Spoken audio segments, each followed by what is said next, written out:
Halo saya Squad, apa kabarnya nih? Semoga pada baik-baik aja ya semua. Nah kali ini ketemu lagi dengan Ming Milju di Psychofact yang pertama. Nah di Psychofact yang pertama ini kita mau bahas tentang salah satu tokoh psikologi yang cukup terkenal, yaitu Sigmund Freud. Anak psikologi mana sih yang nggak tahu Sigmund Freud? Sigmund Freud merupakan salah satu tokoh yang paling berpengaruh dan terkenal dalam sejarah psikologi. Ia merupakan tokoh pendiri psikoanalisa atau disebut juga aliran psikologi dalam atau Deep Psychology. Aliran psikologi dalam atau Deep Psychology secara skematis menggambarkan jiwa sebagai sebuah gunung es. Hal ini merupakan gambaran dari 3 tingkatan kesadaran yang dikemukakan oleh Freud, atau biasa juga kita kenal dengan teori gunung es oleh Freud. Nah, 3 tingkat kesadaran itu terdiri dari yang pertama ada kesadaran atau conscious, dan yang kedua ada prakesadaran, ada preconscious, dan yang terakhir ada ketidaksadaran atau unconscious. Kita bahas satu persatu yuk. Nah, yang pertama ini ada kesadaran atau conscious. Kesadaran merupakan bagian terkecil yang muncul di permukaan air. Kesadaran merupakan suatu sensasi dan pengalaman yang kita sadari pada saat tertentu yang terbatas, karena hanya sebagian kecil dari pikiran, sensasi, dan ingatan kita yang ada dalam kesadaran setiap saat.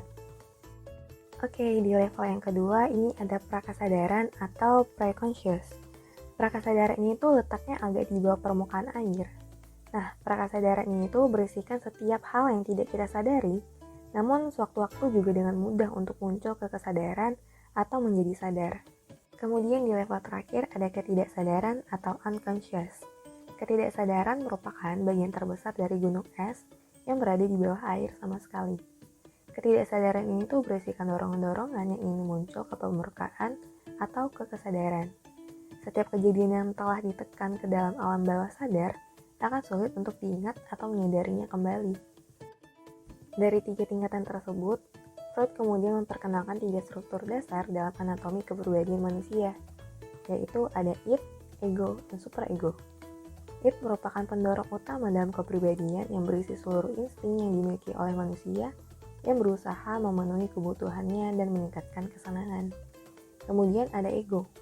Ego merupakan jembatan antara id dengan realita yang berfungsi untuk melihat kesesuaian antara keinginan id dengan lingkungan.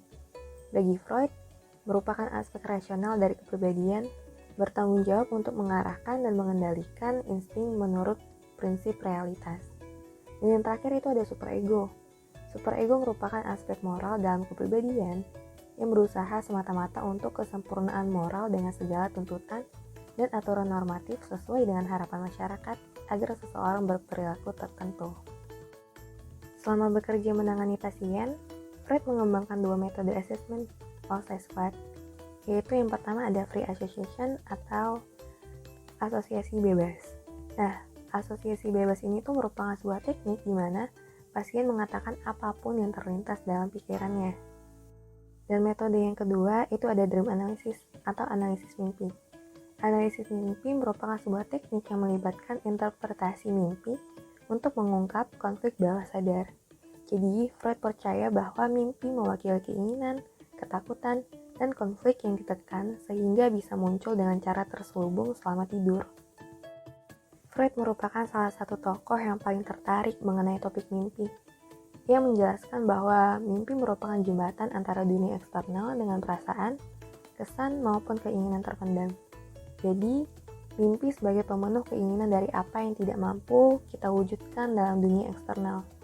Nah, dari sinilah psikoanalisis menggunakan interpretasi mimpi untuk mengetahui kondisi mental individu dengan cara meminta kliennya menceritakan mimpinya dan apapun yang terlintas dalam pikirannya saat itu. Sigmund Freud di Psychofact kali ini.